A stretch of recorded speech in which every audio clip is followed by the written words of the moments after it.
Tuesday was frustrating. The Brewers, the same script we've seen all August. But the good news is today is the last day of August. Craig Timber, right around the corner. All you got to do is win today and move on. Big one today. It's must-win season. Let's talk about it next. You are Locked On Brewers, your daily Milwaukee Brewers podcast. Part of the Locked On Podcast Network, your team every day. Good morning. It's Wednesday. Quick turnaround. Game today at 1:10. Freddie Peralta is going to be on the mound for the Brew Crew, and they need it, to say the least. Today's episode is brought to you by BetOnline. More odds, more props, and more lines than ever before. BetOnline has you covered all season long where the game starts. I'm Dominic Cotroneo. I'm the post-game host on WTMJ, and I'm also the statistician for Bally Sports Wisconsin, bringing you all the news and nuggets you want to know about the Brew Crew with your only daily podcast dedicated to the Brewers all season long. We post episodes Monday through Friday. Brewers fall 4-2 yesterday. Wasn't fun. Bullpen blows it late. Listen to these numbers in the month of August for the Brewers bullpen. It has not been pretty for them, especially given Brad Boxberger and given the unit as a whole in August. This month, they have now blown 9 saves. That is tied for the most in the National League. They have now been saddled with 8 losses. That is tied for the second most in the National League, only trailing the Chicago Cubs. The ERA isn't terrible, just under 4 compared to the rest of the league. It's still not great. It's, middle of the pack, slightly better than middle of the pack, but the walks continue to add up for the Brewers. This season now they have a total of 36, or this month I should say, 36 walks in the month of August, which is in the top 5 for most walks this month by any team in the National League. Brad Boxberger's 3 walks in the 8th inning decided this one. Of course, the bases loaded walk to Rodolfo Castro on 4 pitches. 4 pitches. No one saw that coming. With 2 outs, too? You thought that he was getting back on track and things were looking better, but this is the predicament the Brewers are in right now. There isn't a lot that they can trust right now in that bullpen. Everybody is hanging. Everybody is struggling. And yes, maybe Devin is turning a corner right now, but he had a tough month as well. Nobody was immune from a tough August. The Brewers have to figure it out moving forward, this bullpen heading into September, but I'm not putting all of the blame on the bullpen. The Brewers only scored 2 runs. Tip your cap to Mitch Keller, but 2 runs, both on the home run ball. Have you heard that song before? It's what the Brewers do. They have the second highest rate of runs scored in all of baseball via home run, only trailing the Yankees. Kolten Wong had a good day. Awesome. Nobody else did, really. Wong goes 2 for 3 with the home run as well. And also a walk, a double in the 9th. He had a great day and his first ever start in the cleanup spot with Rowdy Tellez day-to-day right now. We have an update on him in a little bit, but the offense, man, 1 for 6 with runners in scoring position. I don't know what I'm more frustrated with, and I'm sure a lot of Brewers fans share this sentiment too. Are you more frustrated with the fact they went 1 for 6 with RISP, or that they only had 6 at-bats with a runner in scoring position? They went 4 for 6 in Monday's game. Not great. 12 at-bats with a runner in scoring position against the Pirates? That's not right. That's not what they do. They need to get more at-bats with runners in scoring position. We've talked about that plenty on this podcast. The Brewers, Kolten Wong was the only extra base hits of the game, the double and the homer. 5 other hits were all singles. Also, the Brewers only drew 2 walks in this game. They struck out 10 times, all of it against Mitch Keller, who set a new season high again. How many times have you heard that song this season? Insert opposing starter here. New season high in strikeouts. But nonetheless, you shake it off, you get ready to play ball today, and you win the series, and you move on. Okay? Would have been nice to get a sweep. Absolutely, especially given the Padres won late last night. They held on 4-3 against the Giants, and especially given the Cardinals had lost and the Phillies had lost. But at the end of the day, if you're going to win series and if you're going to continue to get one more than your opponent, you should be gaining ground soon. I'm going to remind everybody until I'm blue in the face. I know this little stretch of schedule is easy right now for the Brewers and for the Padres for that matter, but the Padres still have 9 games lurking with the Dodgers. That's not going to be easy at all. The Brewers only have 10 more games against teams above 500.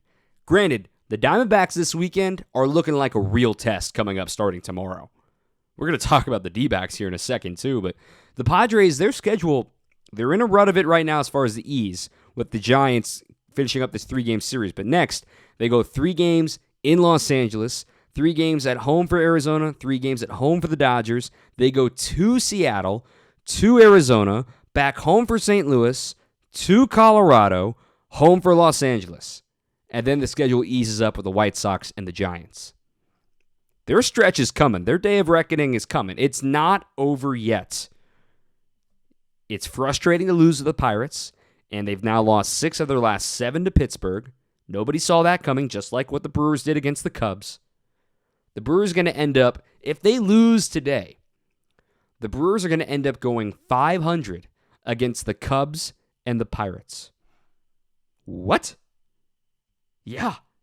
It's not about the Cardinals running away with the division. It's not about the Josh Hader trade. That is what you're going to circle at the end of the season if the Brewers don't make the playoffs. Wow, how did Milwaukee's playoff streak end? Oh, they went 500 against the Pirates and the Cubs. That's why the Brewers are just finding ways to lose against teams that they should be beating, because I don't know what it is. We've talked about it, playing down to their competition. Then they fire themselves up to play some good opponents. The Diamondbacks are going to be a good opponent. Their offense is on fire. They've won 5 games in a row. By the way, Zach Gallen, who the Brewers are going to see on Sunday, he's thrown 34 consecutive scoreless innings. That's freaking good.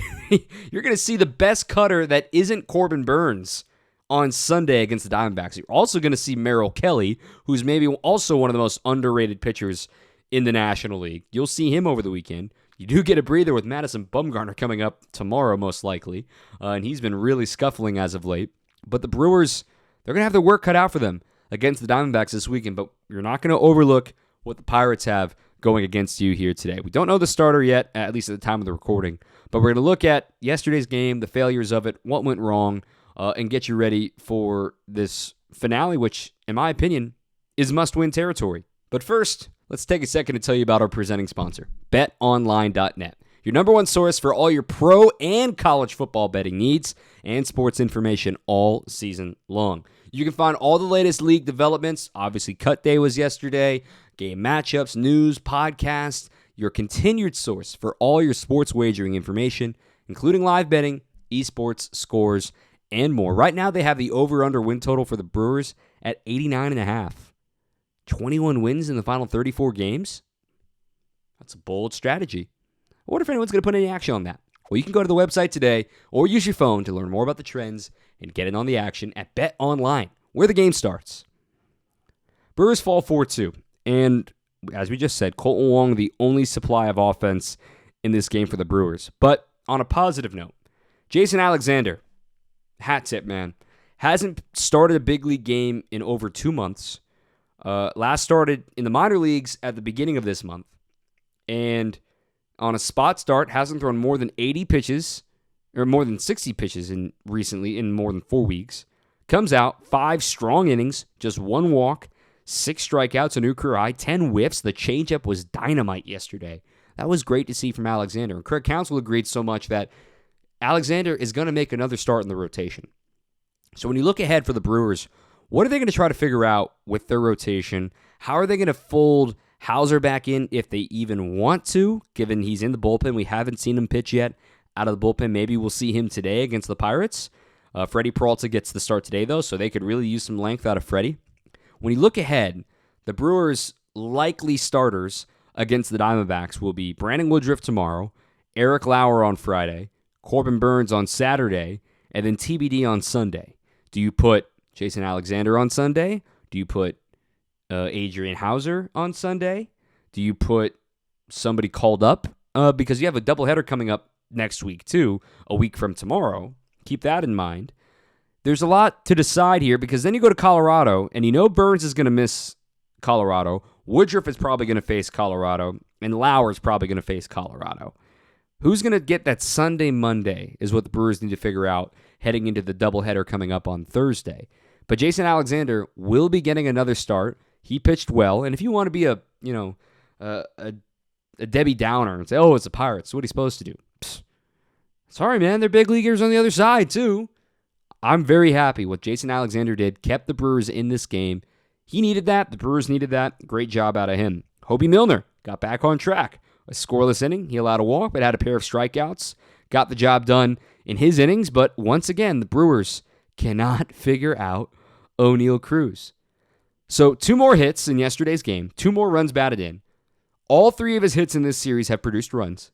He's now got 16 of his 35 runs batted in have been against the Brewers, despite only 12 games. Head-to-head, nearly half of his runs driven in have been against the Brewers, despite only 12 games head-to-head. And I talked about this yesterday. Batting ahead of Brian Reynolds is so huge because you have to pitch to him. You have to pitch to O'Neal Cruz. Reynolds sitting behind him, I don't want to face Brian Reynolds. I also don't want to face O'Neal Cruz, but Derek Shelton arranged a lineup card perfectly. Remember earlier in the year when we were talking about the Padres and Jake Cronenworth was getting hot because he was batting ahead of Manny Machado? No one wants to face Manny Machado. So you got to face the guy ahead of him. O'Neal Cruz, he's been taking advantage since he moved to the leadoff spot, and he just loves feasting on Brew Crew pitching. I don't know what it is. Some guys have a thing about them, and it works out, and O'Neal Cruz now hitting a little over 280 against the Brewers, still over 1,000 OPS, 6 of his 11 homers against the Brew Crew. And you look at the difference of the top 2 in the order. The Pirates went 4 for 8, a double, and 2 runs batted in, also a pair of walks. The Brewers went 0 for 4 with 3 strikeouts. 0 for 8 with 3 strikeouts between Yelich and Adames. But then it flips with the cleanup hitter and the 3-hole hitter. Kolten Wong and Hunter Renfroe stepped to the plate. They were a combined 3 for 6 with 2 walks. Whereas on the Pirates, they were 0 for 7 with 2 walks. So it's give and take in this lineup. But the Brewers lineup, the bottom half of the order continued to struggle. I had some folks on the postgame show yesterday asking why was Garrett Mitchell pinch hit for? And the splits, when you look at Manny Benuelos' splits, he hasn't allowed an extra base hit all season to a lefty. The lefties are hitting under $180 against him. It was not going to be a good matchup for him, especially given he'd already struck out twice in the game. I was totally fine with Tyrone Taylor coming in there to pinch hit for the platoon advantage because it made sense. He's tough against lefties. Mitchell's a young rookie. And for everyone putting more pressure on this kid, he's played 3 big league games. 3. If you want to say he's the next Ryan Braun, please, not just tap the brakes, slam on the brakes. Let's let the dude play ball and not put expectations on him. I get the comparison. I get people saying, oh, wow, he was clutch the other night. He's got charisma. He's got confidence. Electricity has been the word circling around him. California guy. You can totally see it. I get it. But Ryan Braun is one of the best Brewers to ever live. This dude's played 3 games in the big leagues. Let's let the kid develop. He's barely played even a full season of minor league baseball if you combine all of his games. Remember, no minor league season in 2020. He's been hurt for most of 2021, and he was hurt for a little bit in 2022. A full minor league season's 140 games. When he was called up, he had only played 133 minor league games. So you combine it all, he still hasn't played a full season of minor league baseball. Let's let the dude develop. Don't get ahead of yourselves. Don't get choked up on the Kool-Aid, if you will. He's going to be a good player, in my opinion. If you want to put the expectations of Ryan Braun on him, that's not fair to him, and that's not fair to the Brewers either. Let the kid play. All right? Cool. For Keston Hiura, too, gets a base hit in the 9th inning. He was 1 for 4. Couple of strikeouts, a little bit of a cool down in this game. He's been struggling a little bit as of late, too, against lefties since that great game he had against the Cubs. See how long that's going to last for him. For the Brewers, the story really goes to the bullpen, though. Matt Bush, another home run allowed. It was the only blemish. He had a couple of strikeouts and then the home run. It was 2 outs in the inning. It's the 3rd time he's allowed a home run and blown a save by that way, and it's the 2nd time in the last 3 days. The dude's nasty. The dude's got great stuff, but there's something going on with the home run ball. Maybe teams are just geared up for the fastball, and then when they see the curveball, and granted, he hung that one yesterday, they just are able to adjust a little quicker than you would expect. I'm not mad about the one that Ian Happ hit on Friday, though. That was 100 miles an hour. He turned on 100. Congrats, man. Good swing. This was a hanger. It happens. But the Boxberger, the walks, man. 0 strikeouts for Boxberger. He allowed just 1 hit, the single, by Reynolds. But aside from that, the walks is what got him. He had 2 outs. And Rodolfo Castro coming up. And Castro has been swinging a hot bat as of late, but he didn't even have to pull the bat off his shoulder. That can't happen. It's frustrating, but everyone's arm's hanging at this point in the year. It's true. It's August. Hang in there, man. Get the white hot on it. Let's see what you can do. Get some ibuprofen. It is hard this time of year for everybody to get up because so many close games this month. It's getting honestly comical at this point how many close games the Brewers have been playing in August. So again, they lose 4-2. Another 2-run game. I'm going to do this live here on the show. I'm just going to go back through August, see how many games the Brewers have won by more than 2 runs. Let's call it 3 runs, a save situation. All right? How many games do you think the Brewers have won by more than 3 runs in August? We're going to do it live together right now. All right, think of a number in your head. Okay? Okay. So 1 on the 27th against the Cubs. They won 7-0. 2 against the Dodgers, a 4-0 shutout last Monday. Nothing. Still scrolling.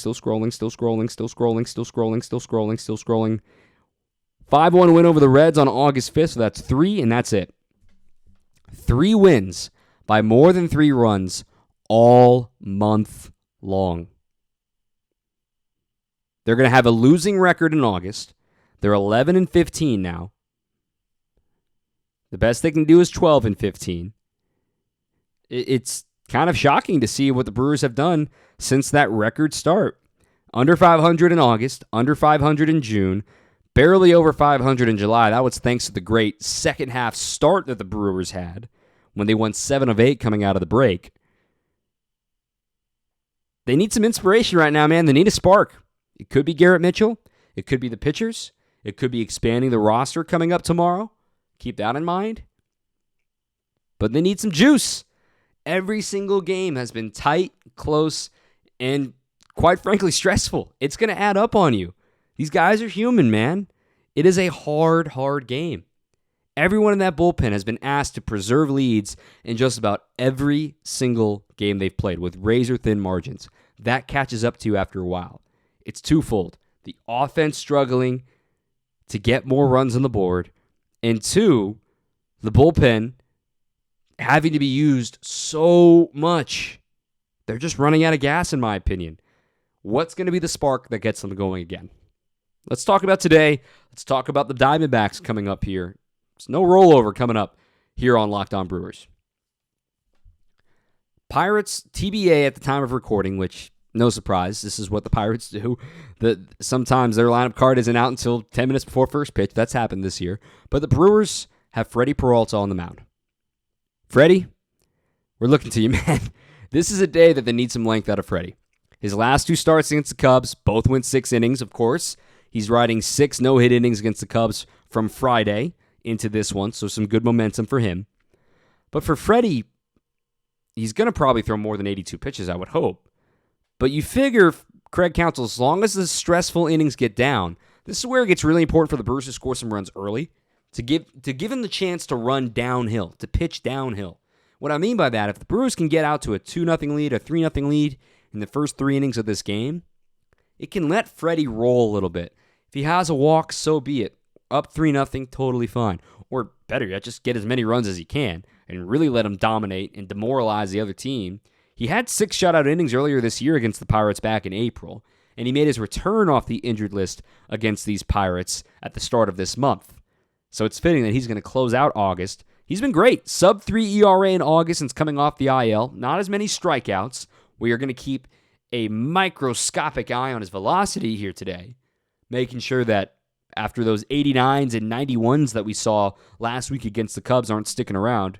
If they are, that's a cause for concern to see where he is. We did see him flash a few 95s, to be fair, but he normally sits 93, 94 touches 95, 96, and even some 97s we've seen.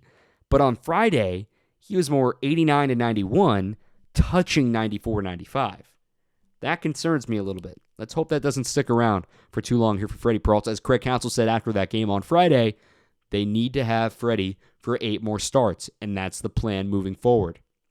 Maybe not 8, but you get the point of what he's trying to say. 34 games to go. It's going to be over in the blink of an eye. And starting tomorrow, it's the Brewers' last multi-city trip. Think about that. The Brewers, they have 7 games on the road this coming trip starting tomorrow. Then they have 2 in St. Louis and 3 in Cincinnati. 12 more road games the rest of the way. 12.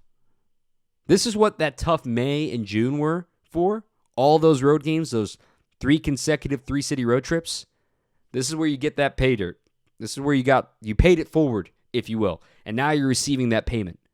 The Brewers need to take advantage and protect their home field right now because the Brewers at home, get this, Milwaukee is just 8 games over 500 at home.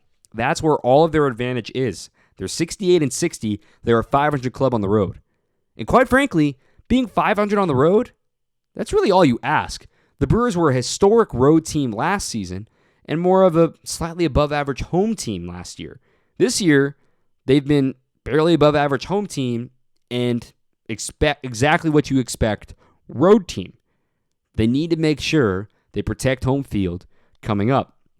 The Brewers, 2.5 games back now of the Padres, who won last night, essentially 3 games back as things stand right now. The other news, though, is that the Phillies got manhandled by the Diamondbacks. Their pitching took a thump. Nola got rocked yesterday. The Brewers might be chasing both Philly and San Diego depending on what happens down the stretch. And Philly, their schedule is much, much easier, though, than what the Padres have coming up for them. Yes, I know the Phillies are in the East and they got the Mets and the Braves in their division, but they barely have any more games head-to-head with those teams. So the Phillies, they're finishing up with the Diamondbacks today. Then they go to San Francisco. But get this. They'll play 3 straight against San Francisco, who's lost 5 in a row. 3 straight against Miami. They'll get Alcantara on that stretch. 3 straight against Washington. They're terrible. 3 in Miami. They'll get Alcantara again. But then they go to Atlanta, home for Toronto, home for Atlanta. That's the last of it as far as tough opponents in September. But this is where it gets really spicy. Washington again, they end the season in Houston. And Houston could be in a battle for the number 1 seed in the American League. Those games might matter to the Astros, depending on what the Yankees do if they can get it together.